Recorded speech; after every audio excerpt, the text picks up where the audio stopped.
हर हर महादेव। ओम नमः शिवाय।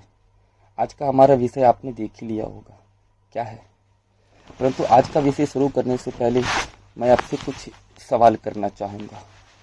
हाँ, और इसी सवाल में आपका जवाब प्रकट हो जाएगा। ठीक है।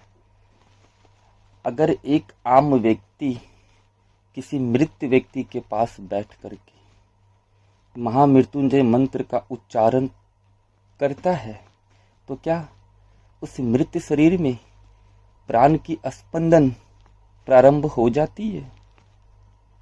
नहीं होती है। परंतु अगर कोई सिद्ध व्यक्ति आकर के उसी मंत्र का उच्चारण किसी मृत व्यक्ति के आगे शुरू करे, उसकी जाप प्रारंभ करे, तो उस मृत व्यक्ति के शरीर में प्राण की स्पंदन प्रारंभ हो जाती है। मंत्र वही है, क्रिया वही है, साधन वही है, परंतु यह तुम्हारा मंत्र काम नहीं कर रहा है। तुम्हारे द्वारा बोला गया मंत्र काम नहीं करता है।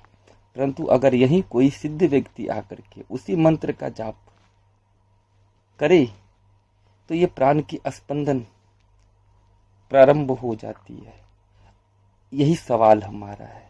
आज के समय में, इस वर्तमान समय में ना जाने इस मंत्र के विषय में कितने भ्रामक प्रचार प्रसार किया जाता है। कोई तुम्हें डाकनी संबंधित मंत्र दे रहा है, कोई तुम्हें पिशाचनी संबंधित मंत्र दे रहा है। हाँ, कोई व्यक्ति ऐसा बोल करके तुम्हें अनेकों मंत्र प्रदान करते चले जा रहा है कि ये जागृत मंत्र है। तो अब मुझे बताओ, जागृति मंत्र की होती है कि व्यक्ति की होती है? हाँ, कभी मंत्र की जागृति नहीं होती है। तुम जितना जागृत हो, तुम्हारे द्वारा उच्चारण किया गया मंत्र भी उतने ही जागृत रहते हैं। स्पष्ट हो गया ना? और ये तुम स्वयं विचार करो। मेरा ये वीडियो बनाने का मतलब ये नहीं कि मैं मंत्र के विज्ञान को झुठला दूं, उसको गलत बता दूं। नहीं, मंत्र की एक अलग विज्ञान है। हाँ, परंतु ये विज्ञान चेतना से जुड़ा हुआ रहता है। चेतना की जागृति ही मंत्र की जागृति में सहायक सिद्ध होती है, ना कि वो मंत्र चेतना की जागृति में सहायक सिद्ध होती है। हो सकती है, परंतु अगर तुम उस मंत्र को एक साधन के तौर पे प्रयोग करो तो उसी मंत्र के सहारे हाँ, तुम्हारी चेतना एकाकार होने लगती है। और जब तक किसी मंत्र के साथ, किसी शब्द के साथ चेतना का अस्तित्व नहीं जुड़ता है, तब तक वो शब्द अथवा वो मंत्र कदापि जागृत नहीं हो सकते हैं। ठीक है। अब देखो, अगर थोड़ा सा इसकी गहराई में आप जाओगे तो कुछ ऐसे मंत्र हैं जिनकी उच्चारण या जाप आदि अनादि काल से होता चला आ रहा है। तो तुमने ऐसा तो सुना होगा ना प्रायः कि एक बार अगर कोई शब्द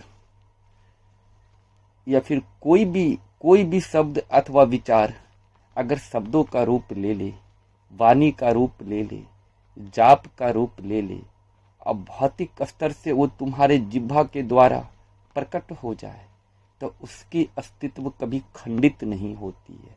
इस ब्रह्मांड में उस अक्षर का अस्तित्व सदैव बनी रहती है। हाँ, सदैव बनी रहेगी।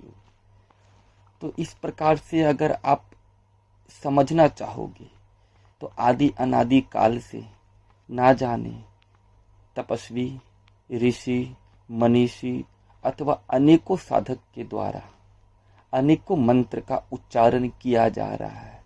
तो वो मंत्र हाँ, कुछ हद तक जागृत रहते हैं। इस समानांतर ब्रह्मांड में उस मंत्र की भी अपनी एक अलग अस्तित्व होती है, जिसकी उच्चारण आदि अनादि काल से की जा रही है। क्योंकि अक्षर कभी नष्ट नहीं होते हैं, व्यापक तौर पे वो विस्तृत हो जाते हैं। तो ऐसे मंत्रों की व्याख्या अगर मैं करूं तो ऐसे मंत्र या ऐसे शब्द कुछ हद तक जागृत रहते हैं, हाँ, लेकिन इनकी पूर्ण जागृति हेतु तुम्हारी प्रयास अथवा तुम्हारी चेतन शक्ति का जुड़ाव इसके साथ होना अनिवार्य है, तब जाकर के वो पूर्ण जागृति को प्राप्त करते हैं।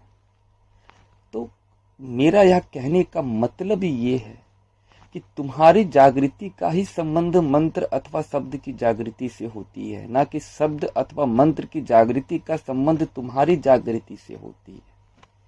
क्योंकि अगर तुम चेतना विज्ञान को थोड़ा सा भी समझते हो, थोड़ा सा भी जानते हो, तो चेतना ही वो शक्ति है जो जीवन प्रदान करने हेतु सहायक है। केवल और केवल चेतना में ही वो शक्ति है जो किसी भी तत्व के साथ जुड़े तो उसमें एक स्पंदन की प्रक्रिया प्रारंभ कर देती है, अर्थात उसमें जीवन डाल देती है। ठीक है, अब यहाँ देखो, अनेकों व्यक्ति जाप करते हैं, हाँ, लेकिन उनके जाप के साथ साथ और भी बहुत कुछ चेतना में एक साथ चलती रहती है, हाँ।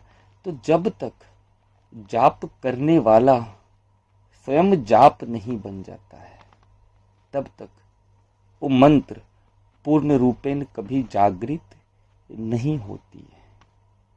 तो इस पे और भी मैं बहुत सारा वीडियो बनाऊंगा। ये तो हमारा संक्षेप की वीडियो है और ये मैं इसलिए बता रहा हूं क्योंकि आज के वर्तमान समय में इस मंत्र से संबंधित अनेकों संशय और भ्रांतियां लोगों में फैल चुकी है और फैलाई भी जा रही है। तो यहाँ तुम्हें सचेत होने की आवश्यकता है, अपनी बुद्धि और विवेक को थोड़ा सा जागृत करने की आवश्यकता है, उसकी प्रयोग करने की आवश्यकता है।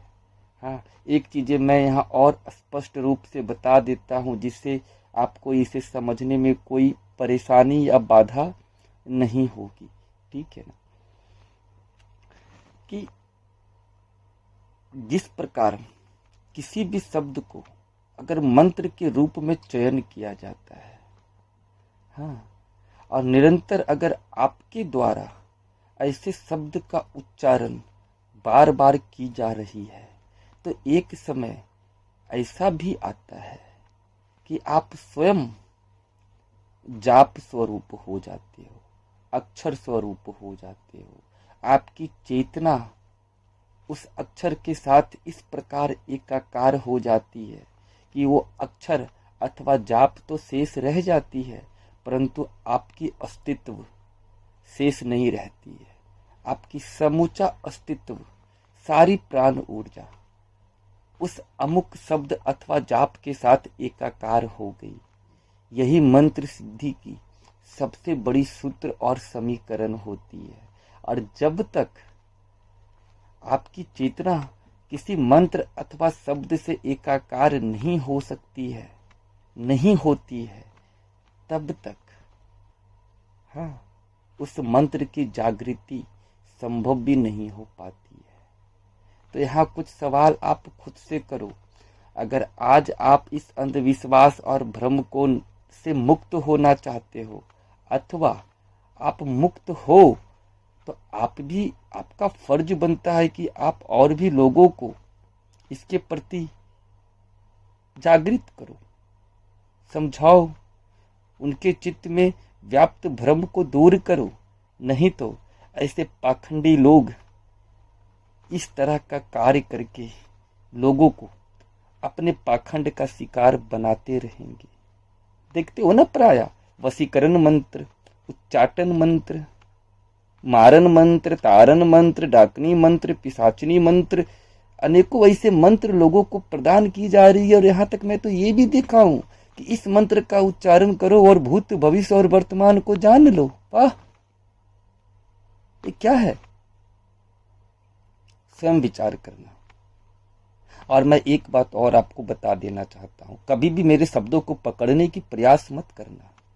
मैं अपने शब्दों के द्वारा जिस अर्थ को स्पष्ट करने की प्रयास कर रहा हूँ, आपकी दृष्टि केवल और केवल उस अर्थ पे होनी चाहिए, हमारी शब्द पे नहीं होनी चाहिए। क्योंकि मेरे पास कोई लिखा हुआ किताब नहीं है, या फिर किसी किताब के सहारे पढ़ करके मैं आपको कुछ नहीं बता रहा हूँ। मैं अपनी अनुभव की बातें आपके साथ शेयर करता हूँ। हाँ, तो मेरे शब्द में अनेकों त्रुटि हो सकती है, परंतु आपकी ध्यान वहां ना हो करके मैं इन शब्दों का प्रयोग जिस अर्थ को स्पष्ट करने के लिए कर रहा हूं, आपकी सारी ध्यान उधर होनी चाहिए। और मैं ये नहीं समझता हूं कि हमारे शब्दों में त्रुटि है, मानता हूं, परंतु इससे अर्थ अवश्य स्पष्ट हो जाते होंगे। हाँ, और शब्द चाहे जैसे भी हो, अगर अर्थ आपके दृष्टि में स्पष्ट हो जा रहा है तो शब्दों की कार्य केवल इतना ही है कि वो आपको अर्थ समझा दे। ठीक है, बाकी आप स्वयं विचार करना। हाँ, अब मुझे आज्ञा दो। हर हर महादेव। ओम नमः शिवाय।